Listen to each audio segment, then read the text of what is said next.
Sog. What's up, my dudes and ladies? Welcome to the first installment of what I hope is a series that I will be able to keep up all the way to the end. This series I call the MaxSog Adventure International Custom Outfit Challenge.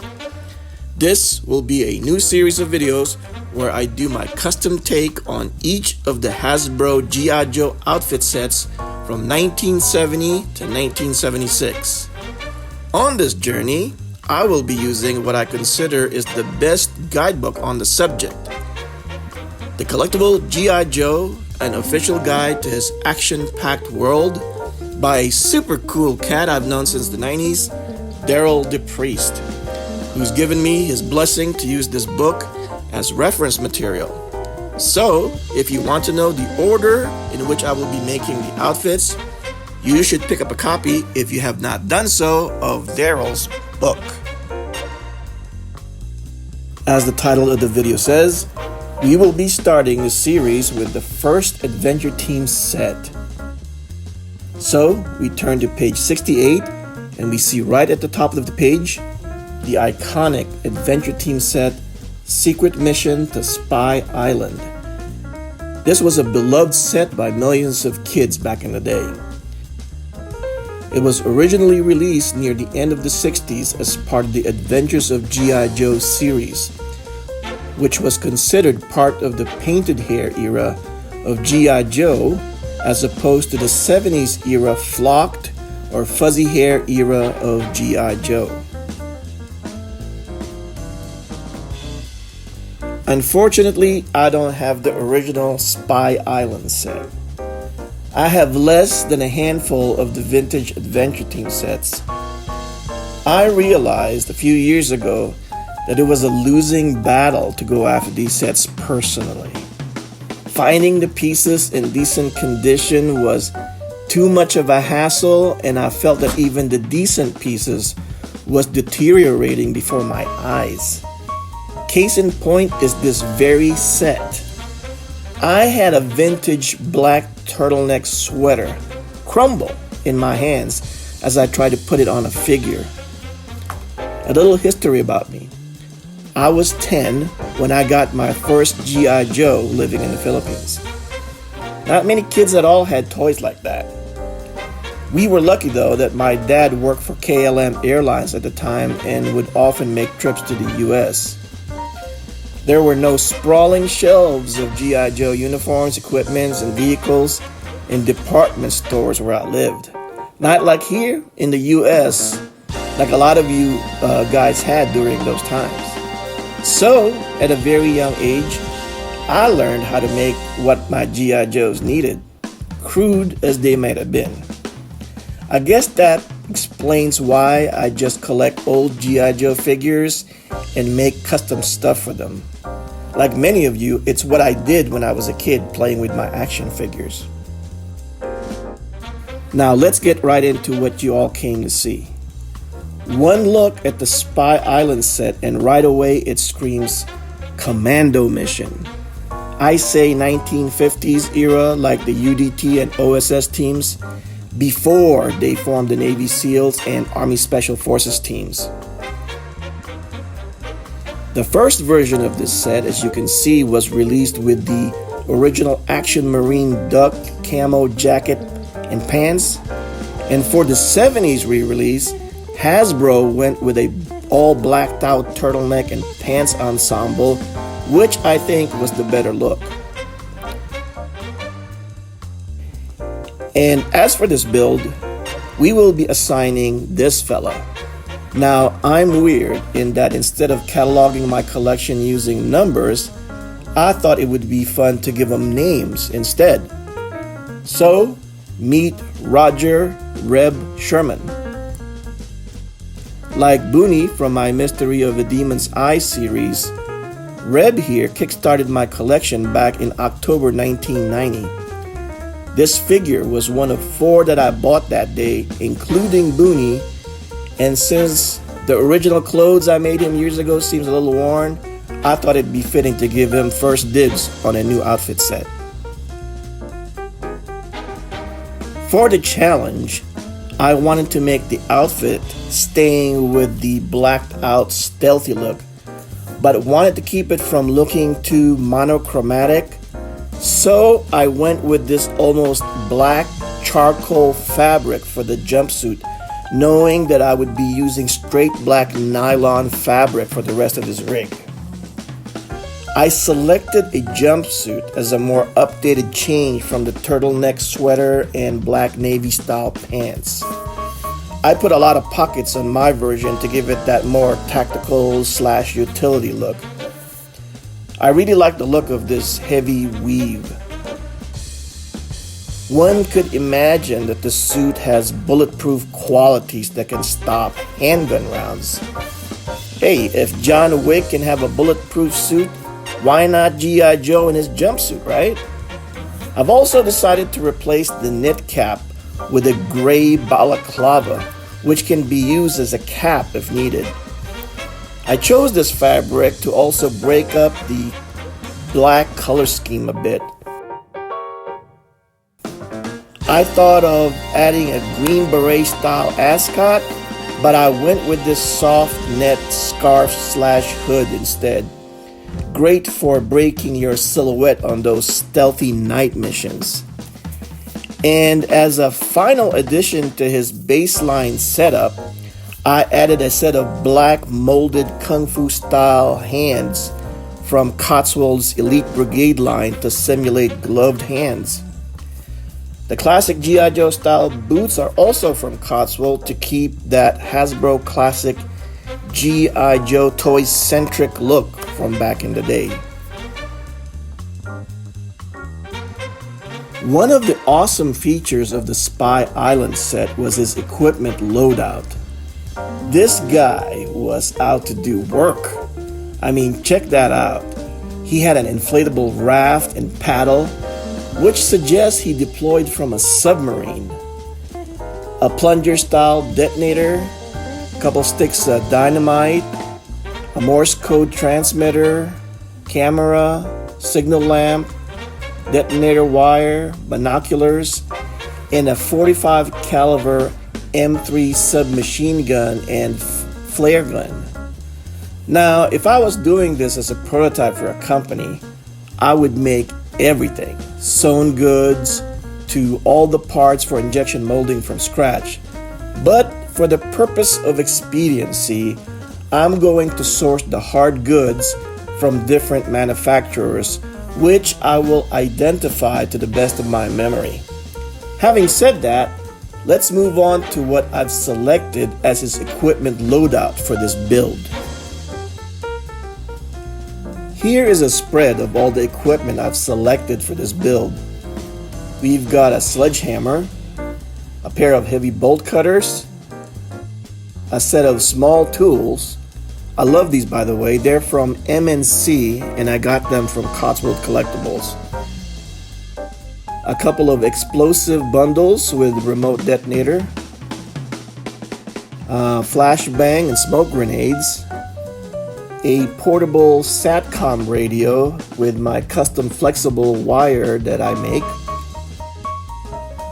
a wireless headset with mic, and this real cool gas mask with red eye lenses,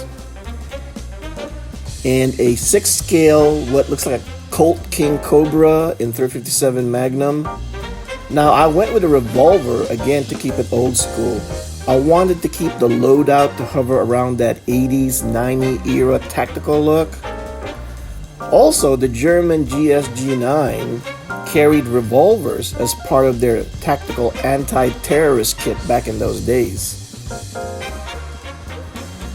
Now, for his primary weapon, again, I wanted that OG tactical look. I didn't want to go typical and give him a H&K MP5. And I had bought these submachine guns some time ago. I got about a dozen of them because the price was right. These are great. It's like a close facsimile of a Walther MPL. It's very close and it has what looks like a laser aiming device or something. The real MPLs predates the MP5 by a few years, but it didn't enjoy the same success. But they were very good, smooth operating submachine guns. The mags on these don't come out, but I did make mags from ABS plastic stock to simulate extra mags. Lastly, I went with a kayak to replace the inflatable raft. I remember seeing pictures of British SBS, Special Boat Service operators using kayaks for waterborne infiltration missions. I happen to have two of these, but I never found a use for them until now. Most of these accessories are from MNC, and most was purchased through Cotswold Collectibles.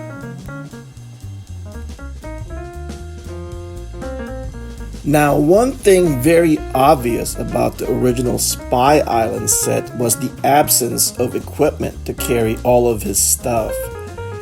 If the binoculars didn't have a strap, he pretty much would be left with his submachine gun to tote around. But I can understand, because they needed to meet a price point, and having worked in the industry, I know that even adding a small object like a hand grenade would put them out of that targeted price point. Fortunately, as a customizer, we have no such limitations. For this set, I've decided to approach the loadout based on the intended mission of the original set, which was stealth, infiltration, sabotage and or demolition, and basically getting the hell out of Dodge, extraction. So for his first line gear, we have your basic combat belt, and on that web belt we have a drop down holster for his revolver that I designed that features two pouches for cartridges or speed loaders, a gas mask bag with leg straps. All of these quick release buckles work, by the way. The bag can either hold his gas mask or his headphones. We also have a radio pouch, a small tool bag that holds the explosives and remote detonator, a medium utility pouch, and a large utility pouch that holds 2 smoke and 2 flashbang grenades. His second line gear comprises of my crash system, which is an acronym for Critical Rescue, Assault, and Safety Harness. This is a modular rig system that I designed for my adventure team as part of their standard field equipment. You've probably seen it in a couple of configurations if you've seen our Mystery of the Demon's Eye series. In this set, the crash system is done up as a tactical assault vest with front and back bullet resistant panels. It has that same waffle stitching pattern reminiscent of the Secret Agent and the Magnum Power bulletproof vest. It also features a new panel I just developed, which is this ammo pouch carrier. It's basically a removable panel with Velcro that allows me to place a selection of magazine pouches for different types of weapons, from submachine guns to full-size battle rifles. But that's just the beginning though. For the case of rescue missions, I can add new modular pieces that can hold anything, tools, etc., and do it in different colors like yellow instead of black. Think smoke jumper as a start. For his third line gear, I designed this tool pack to carry a sledgehammer and a pair of heavy bolt cutters, as well as a large tool bag that holds those small tools I showed you earlier. It kind of reminds me of the G.I. Joe Great American Heroes character Firefly, his backpack, This tool pack and the ammo pouch panels attaches to our crash system with kind of like an interlocking strap system that uses the combat belt to lock them down.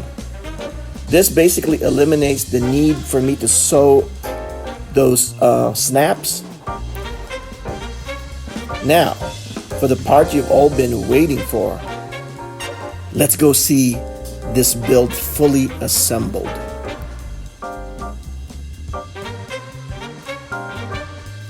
And here it is, my rendition of the classic G.I. Joe Adventure Team Secret Mission to Spy Island. I had a picture in my head as to how I wanted this set to look like. I wanted an updated look, but nothing too terribly modern. So some of the things I referenced was the vintage Palitoy Action Man SAS figures, a set that I often think about whenever I see the Spy Island set. I think if Hasbro did a new version today, they would most likely go with something very similar. I think the look also has something to do with what makes the vintage G.I. Joe so endearing to me and many like us. I make my customs using what I think was the basic tenet of the vintage 60s G.I. Joe style. A sort of toy-centric look, but with a good mix of durability and detail that made the original series a great toy that still holds up to this day. Now, what do I mean by that? Well, I make all my straps just like Hasbro did, but I like to stitch them down using a box pattern mixed with a cross pattern stitch to mimic real tactical gear. And all the packs and the pouches, they're all fully lined to eliminate frayed edges when you use it. I also use felt material inside like a nylon fabric shell to give it that authentic look and feel of real equipment. And also, all the stitches end clean with no visible and ugly back stitching by tying the ends and then using a needle to tuck it between the fabric. It takes more time, but the final look is worth it, and it's very durable. I guess I just like to make things tough and durable. I sort of go on autopilot like that whenever I make things. And I know it's not hyper realistic and detailed like stuff made by Hot Toys, but I can guarantee it's more durable. I want to thank you for watching our first installment of the MacSog Adventure International Custom Outfit Challenge. Let me know in the comments what you think, and be sure to like and subscribe if you like the stuff that I do. Be sure to stick around at the end of the video if you want to see this set in action in a diorama. Most of all, I'd like to once again thank Derryl De Priest for allowing me to officially use his book, The Collectible G.I. Joe, an official guide to his action-packed world, as reference. I will be making my rendition of the Adventure Team sets in the same chronological order as listed on Daryl's book. So, if you want to know what the next custom set will be, all you need to do is open the book and see for yourself. So, with that, I end the video by saying, may you find joy wherever life takes you. MacSog out.